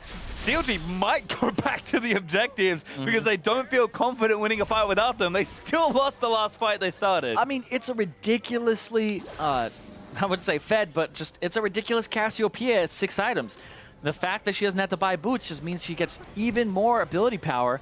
And now we're seeing stuff where people are swapping out items. Darshan had a Banner of Command, swaps it out, gets himself, the Guardian Angel in the full set there. That's going to be another Baron going over. I've lost count of how many we've had this game. I don't care. It's actually mostly irrelevant at this point. I mean, I'm going to rephrase that. It's completely irrelevant at this point in the game because the first 5 didn't do it. CLG, it doesn't matter if it takes 2 or 7 Barons. They still need to kill the Nexus and win the game. Envy, such an interesting, oh boy. Okay, I like this. So Lyra has said, all right, I'm doing crap for damage. It doesn't matter. Sell my jungle items, sell all that stuff. Knight's Vow for Apollo to make sure that his AD carry stays safe. Now, Knight's Vow is going to be full value here for himself, which means that he's going to be healing for 12% of the damage that Apollo deals, but he's also going to be taking 12% of the damage that is dealt to Apollo as true damage. So Apollo is that much tankier to kill. So basically, treat him as if he has 12% more effective HP. And that's a lot, given how much work CLG have to do to kill one of these giant 6-item carries. And it means if you're going on Lyra, Apollo, if he's there actually just pumping lead into you, it's going to be much harder to kill Lyra. Top and Hib's about to come back up. Elder Dragon in 20 seconds. If MB have a way into this game, it's the next team fight if they win it. It's back. That's all 3 back up. And look at that. Haklo getting pretty close to his final item there. Has the Kindle Gem. He's almost there. Control wards, who needs them? It's probably getting a, I don't even know, Ardent Sensor maybe? Does that do anything? A bit. Does it work with, It doesn't go into Ardent does it work Sensor. with Locket? Does It- everyone get attack speed? It doesn't go into Ardent Sensor. Oh, then never mind. It's Yeah. terrible. Don't worry about it. Yeah. Not gonna get it. Elder Dragon for CLG. That's be the a- most nonchalant I've ever called that. Yeah, right? Elder Dragon. Third Elder Dragon! So they're trying to close this one out, trying to get that 4th place. Oh, they're trying a lot of things, Irene. They're Oh, trying to they're- close that 25. They're trying a lot of the same things. Back to the drawing board. We figured it out. They have no other options. Like, at some point in League of Legends, no matter how far ahead you are, no matter what strategy you choose to try and end the game, you have to end the game in order to win it. You don't take the Nexus, you get nothing. You get 6, you get Shame, Or we just you be get here. Envy winning their last game of the season. We can just be here forever, Maybe the game never ends, and then they just keep us here. You It's the NALCS so filibuster. much then. All right, well, Elder Dragon's got a little bit left, but Baron's only got a minute. Yep. CLG just so afraid. Yeah, somebody missteps, that's their 4th place, and you can see the difference in pressure. Like, I've never seen Apollo really go that ham, even when he has, like, a Lulu on his team and all the buffs that he would ever need to go that far forward. Apollo's like, if I screw this up, we're still 10th place, doesn't matter. But CLG's like, if I screw this up, we're in 6th instead of 4th. That's a big deal. Well, Darshan and Seraph are having some fun. Seraph's not doing too much work there, but 3v3 right now on the top lane. Hook onto the cannon minion. Yeah, Darshan sold his Titanic Hydra as well, has a Thorn Mail now, so he's a little bit harder to take out. Ooh, Hook almost finds Stixxay. Does have that QSS? Not anymore, actually. He sold it. Oh, The Chaos Ninja's for Afro instead. hard committing to the bottom there. That's interesting. Because now Huhi has to retreat, did half damage to that one, a little over half, and now they're getting spread thin again, and you can see Counter Logic Gaming, this is just how they play, right? All these inhibitors are about to go down. There's another inhib. Envy doing a good job holding on to these, but Baron's going to last a little while longer, and Xmithie. Who's going to do it? Who's going to get the game-winning hook for Envy? Or who's going to be the one who split pushes and gets these objectives and pushes all the way in for Counter Logic Gaming? Comes up clutch. Stixxay's going to look for it. A 1v2. There's the He's got no shield. It's there as well. Hook isn't going to land. They're going to try and take down the rest instead. They don't feel confident taking down that inhibitor. Oh, man, and Apollo has that full level 18 Warlord's Bloodlust. That's 50% of the damage that he deals when it's up. And you're seeing him crit for 1,300 on minions. That guy's getting 700 HP back when he does that. He needs to die instantly, or he lives if he keeps autoing through a fight, it feels like. It's actually insane, and he's sold his boots. He just has more attack speed. Apollo now on that 100% crit build. Has a Knight's Vow for himself. Seraph picks up a Knight's Vow. And he places it onto Ninja. So we have the combos here. Yeah. It's been end of the season's been quite a lot of fun. This is our 221st game of the regular season of the Spring Split. This is our second longest game of the Spring Split. Our longest one was this morning. And so that if you one guys came today, you got exceptional value for money. Get your money's worth. Was that one 64 minutes long? I don't know. Someone else will tell me, and then I'll tell you. At this point, I think we're going longer, though. Xmithie, Stixxay, and Afron were trying some sort of mission down here in the bottom lane, but Envy are just saying, yep, again, you have to win, so come kill us. Yeah, we're not Come coming to take you. our Nexus. No, you come at me, bro. Come at me, bro. No, you come at me. It's exactly what's going on here. It's like, no, we're not leaving our base. I mean, It's warm in here. see, you're like, how many Barons do I need to win this game? So many we lost count. Yeah, Barons, like you said, they're irrelevant. It's like, we don't care if we have Baron or not. We're just going to stay here in our base and keep doing the same thing. CLG just need, I mean, either team really just needs something. Look on Stixxay! No! That's not what you want at all. Afro now the next target. Almost going to go down. They need to keep firing away, but Lyra actually can't quite get it done. Oh, they're on the Nexus. Towards the base instead. Hui going to try and end it. Envy, can they get it down? They take down Hui! Darshan, he's the next target. They need to zone out the rest. Lyra did fall down, but Ninja is fighting the rest of CLG's carries. And Ninja played that exactly like he needed to. Xmithie rooted. He's going to get out of the way. Darshan going to try and take this next one down, but Apollo's going to clear the wave out. 60 seconds till Huhi's back alive. We're going over the longest game of the split, by the way. We got a minute till Huhi's back up. Oh, Apollo is in there. not fine. So I aggressive. know. He's like, I'm gonna use my E backwards. I'm gonna come at this guy. There's the red buff. He'll pick up soon. And this is Counter Logic Gaming, perfect from Hakuho. Flash throws out the hook and still hits Stixxay, but then the turn onto Afro. Lyra has his GA pop, but Ninja for the rest of this is great. Hakuho is saving this with those hooks, but right there, Ninja has to zone on this side. Almost takes a lot of damage, and Apollo's like, man, this game, how many do they need? But I gotta say, Hakuho with those has been on point. All right, time for another Baron. Cool. Time for another drink of water. This is gonna be a long one.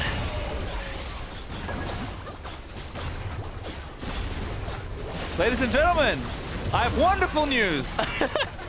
We have not passed the longest game of this split that we set this morning. The last game, the longest. 64:43, I believe, was our time this morning. We are now at 65. Quick, ask him what the longest game ever is. I know about that game. I don't think it's going to be this one, but I promise nothing. Hashtag 80 minutes the dream. We're bringing it back. That did involve complexity, I believe. 10th place team at the time. I hate you. This goes 81 minutes. Man, yeah, dude, what? I thought we were friends. You're like, I like you, but I like 65-minute like you. I don't like 80-minute like you, you know? There's a big difference there. That's where it starts. That's my tolerance. We'll see. What is the raw portals? They're everywhere. Yeah, I mean, they've got 2, yeah. One in the jungle, one in the top lane. Banner command, drop portals. He's saying, this is going down now. Minions have to end this game. PvE only. We refuse to fight you, Envy. Siege on the bottom side. Seraph has to deal with stuff on the top. Yeah, Stixxay is like, yep, I'm the bait. They know. Lyra goes straight in for it. Hui hook back in. Oh, that's a big commit. Back in. Gets out with the ultimate. Good amount of healing. Darshan tries to get back into the base, but Xmithie now the next one to get tagged. Hook does not land in. Stixxay should be able to take out this inhibitor. Another inhib down. Another inhibitor down. How many inhibitors have died this game? I'm pretty sure it's at least 20 plus. Hook gonna miss there onto Xmithie. Darshan just walking these minions in. 2 minutes or so on the Baron buff left. Envy trying to fight it out, but Stixxay, Apollo, damage on Apollo, maybe caught by Xmithie. Darshan gonna dive back in. CLG might have found the opportunity. Hui does it on the Ninja, shuts him down. Now the next is exposed, and CLG win the longest game of spring 2017. And they get 4th place. They get the better seed in Counter Logic Gaming. All of that effort was not in vain. Apollo has 700 CS.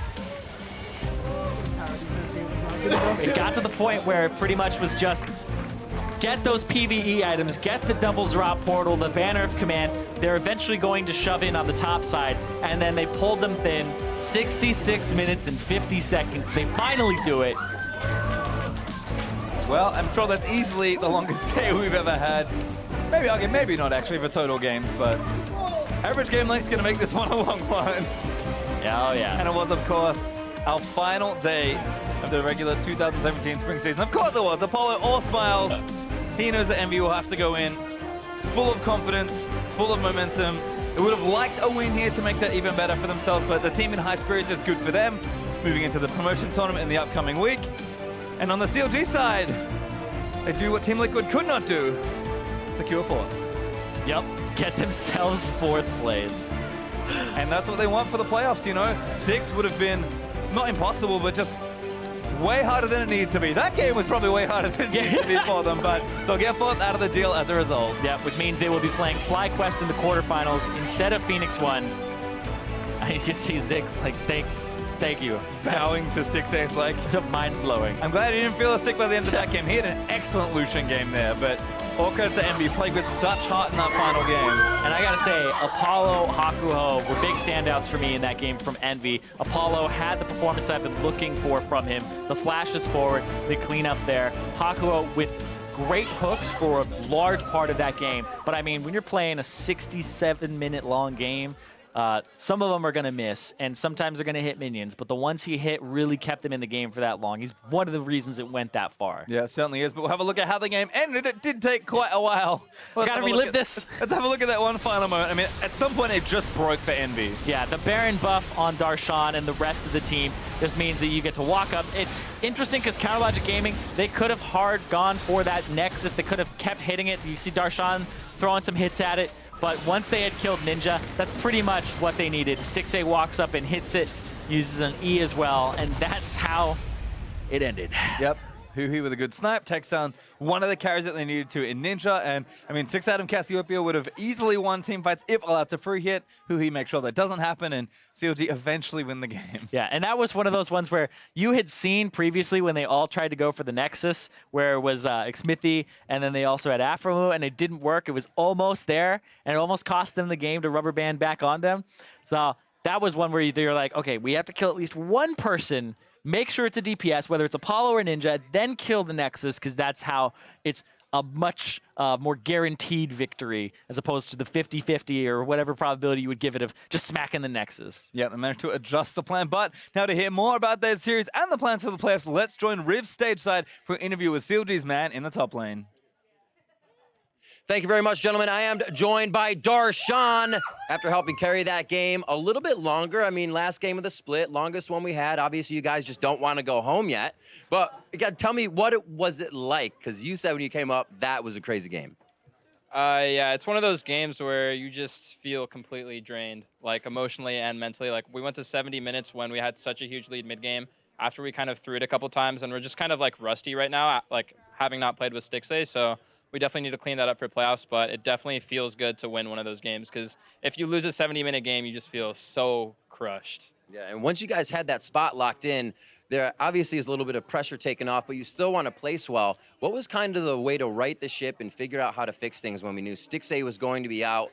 Did you guys kind of stress about it, or did you say, this might be a loss for us, let's not worry about it?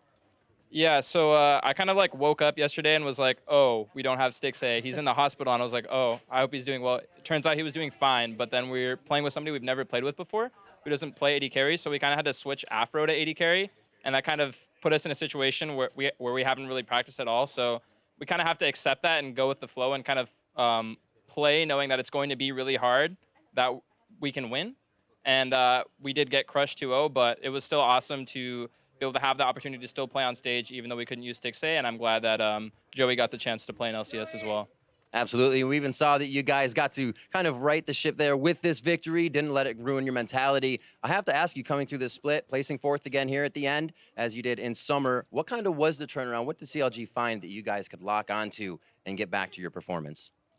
I just feel like towards the end of the split, our play starts tightening up more. We kind of figure out the meta more, and we kind of fix all our issues, and we just get cleaner and cleaner as it gets to playoffs. So I think that's just what happens every split with us, and at playoffs is where we're really looking to like show we're the best team in NA. So I'm really excited for like the 2 weeks we have to practice to get ready. Awesome. Final question for you, that 2 weeks of practice, FlyQuest versus CLG. How are you feeling about the matchup?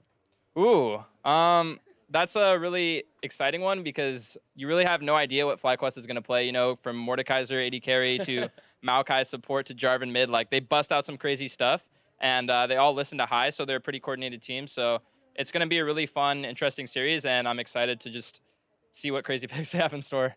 All right, Darshan, thanks to both teams for the longest one to end that out. Congratulations on the win and the fourth place finish going into playoffs. We're going to throw it to the analyst desk to break down the rest of the day.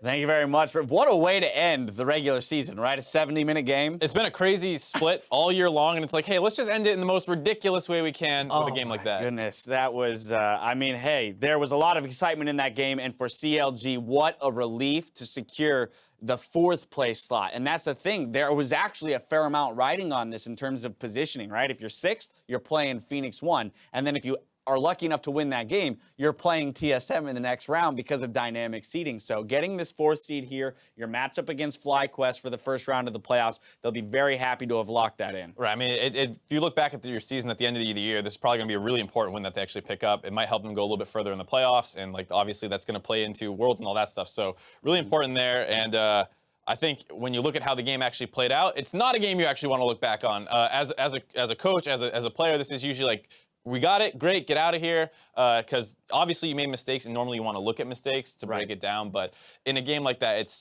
you let it go. Yeah, and to piggyback off of that, you know, at the end of the day, we have to remember that CLG had lost scrim time, practice time with Stixxay, as well as even game time yesterday, as we saw, you know, ending up in a loss, which is what required them to win here today. So working through a whole lot of issues, hopefully if that's all out of the way, they can now look forward to playoffs with this time that they have between now and then, and really start to get things working in practice and more back to what we're used to in terms of cleanliness. Right, and I think you can see, at least in this game, they still play a lot like CLG would. You know, they have the 1-3-1 comp. They're playing it pretty well. A little over-aggressive at times, dying in the jungle at different points. They did throw the game a little bit back. They found a great pick around the Baron pit eventually to get back in their control before the game, you know, ended up in that huge slowed down end game where it's just taking inhibitors after, you know, 30 minutes finally in the game. Absolutely. And while we're talking all about CLG, we have to recognize the effort put forth by Envy there at the end of the season, knowing that they're already locked in for promotion tournament. I love that fight. I mean, I love the fight out of those guys. Apollo, 6-item Caitlyn almost pulls it off.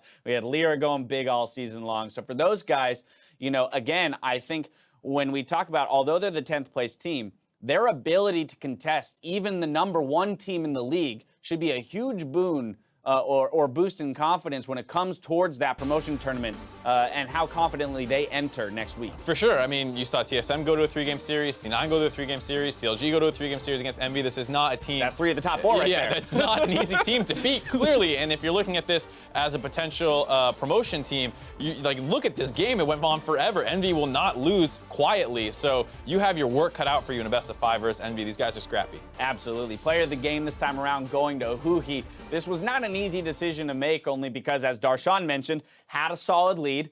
Pretty much everyone played some role in throwing the lead back. But then when it comes down to the final fight, Huhi gets the crucial assassination on one of the 2 main DPS in the Cassiopeia Ninja playing that one. And so really, we're going to throw it to him for the play on the Echo. Yeah, any 70-minute game, I doubt you played perfectly. There's going to be things to pick at, but he did have a pretty good early game. He was a part of the throw, sure, but he was also a part of clinching the game back. All right, well, there we have it. The standings are finalized. Let's wrap up our week, though, with a look at who racked up the most Player of the Game awards. Impact, Haunter, Jensen all made it a close race, but it was Dardoch who walks away with 12 Player of the Games, the most of any player in the regular season. Now remember, those merits will factor in to who is crowned MVP at the end of the split. Do you find that surprising at all? I mean, we always talk about him as he's the playmaker who's either going to win or lose you the game, so to a degree it makes sense. But for a team that didn't even qualify for the playoffs, it almost seems unusual that a player on that team would be. Yeah, you saw like right after him, it was a bunch of the other top teams, so it was no surprise there. It was like Haunter, Jensen,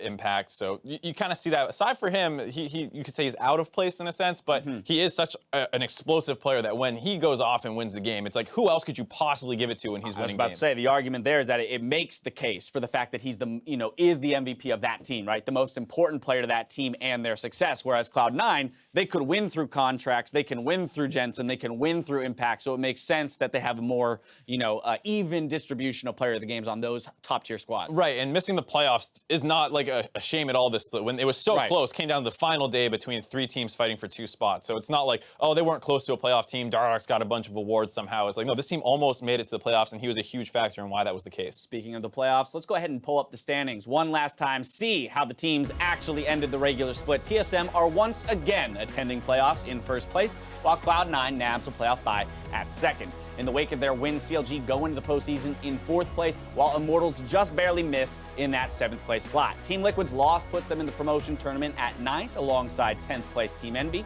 And with that, we can see what our playoff picture finally looks like. Our first round of the playoffs pits Phoenix 1 versus Team Dignitas, while CLG faces FlyQuest for a chance to go to Vancouver. Of course, due to dynamic seeding, the lowest seed going into the semifinals will face TSM, while the highest seed quarterfinal winner will go against Cloud9. Now, before the playoffs, we have the 2017 Summer Promotion Tournament, starting at 3 p.m. this Friday. Team Liquid fight to make it back in the NALCS against E United on NALCS 1, while Goldcoin United and Team Envy duke it out for a chance in the 2017 Summer Split. Woo! You okay? I got it all out. Yeah, you got more. No, you got more coming. Breathing. Well, I wanted to take a quick break. I wanted to take a quick pause because as we referenced that Summer Promotion Tournament, and you're one of the people who's been most closely following those challenger squads. Again, we just spoke about the power level of our 9th and 10th place teams. What are your preliminary thoughts of those matchups going into this week in the promotion tournament? Well, both teams do play very jungle mid-centric, though they're 2 different styles of it. Both challenger teams. Yeah, both challenger teams. Goldcoin United and E United both play very mid-jungle centric. Okay. E United, extremely aggressive, forcing plays around there all the time. Goldcoin United, a lot more slow, steady. They want to grind you out. So it's 2 different styles, and I think you can see how important jungle synergy is for Envy and Team Liquid as well. Reignover and Lyra are the 2 big linchpins for both those teams. So I actually think you have a very interesting tournament coming up where a lot of it will be focused on junglers and how they're able to perform. Sweet. Of course, if you can't wait that long for League of Legends action, be sure to tune in tomorrow when the University of Maryland takes on the University of Illinois, live at the Big Ten Network Finals at 6 p.m. Eastern, 3 p.m. Pacific. The winner of the match earns a spot in the League of Legends College Championship this May, so you're not going to want to miss it. Once again, you're involved with this. If anything's happening in North America, I'm there. So lay it on me. With those 2 teams, what's the need to know, or do you have any kind of expectations coming in? University of Maryland is actually a very interesting team because they had been playing together since high school, all ended up going to the same college, and they dominated the high school leagues. So they have a very cool kind of background where it's these guys who have been friends almost since high school, and they've kind of been dominating the collegiate scene for a lot of their time in there. Super cool. All right, well, again, that takes place tomorrow, so be sure to tune in for more in-depth league discussion, though. Stick around for NALCS tonight after the show, where Pastry, Zyrene, and Kobe will recap the weekend and look forward to the spring playoffs. Now, for myself, the cast, and entire live broadcast crew, though, thank you for watching, and we'll see you for playoffs. Good night.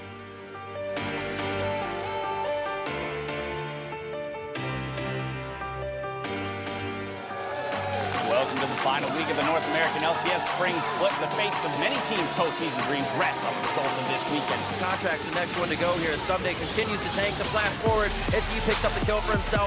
They will go down as they went a little deep here. Boy. Someday won't be able to get that last shield down tight to the depth. Falls. And Ray now trying to pick up some kills. What is this? They're rushing it. Jockey now from He's the going! Oh, I got it. Get back. Slow. Gets the death traps down, but he's gonna have to back out of this one. That's Ray going down. Maybe we'll see the Dark Medius versus the Light Sneaky. Medius getting one, of course, in that one, and now more back in for Contract, looking for another target to slay. And Medius now is gonna get dropped off the face of the earth. The shield should be enough.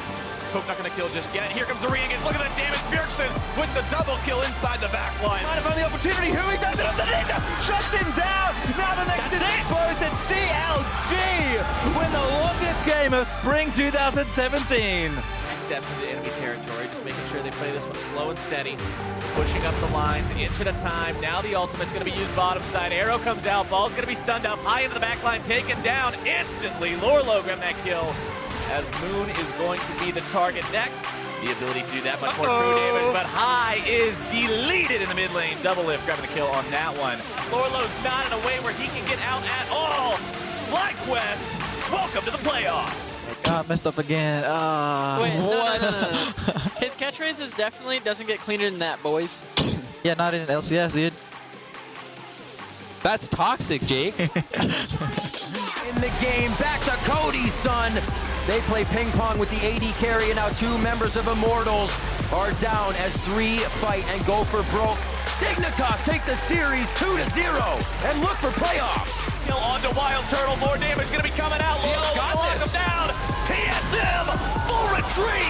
Team Liquid, full victory. Double kill for Double Lift. We can chase. Vlad. I'm dumping Vlad. Kill Vlad. Now. Kill him now. Kill Vlad now. Go. We did it. We fucking did it, yo! I'm going top. We got this! What an upset! TSM will fall to Team Liquid 2-1.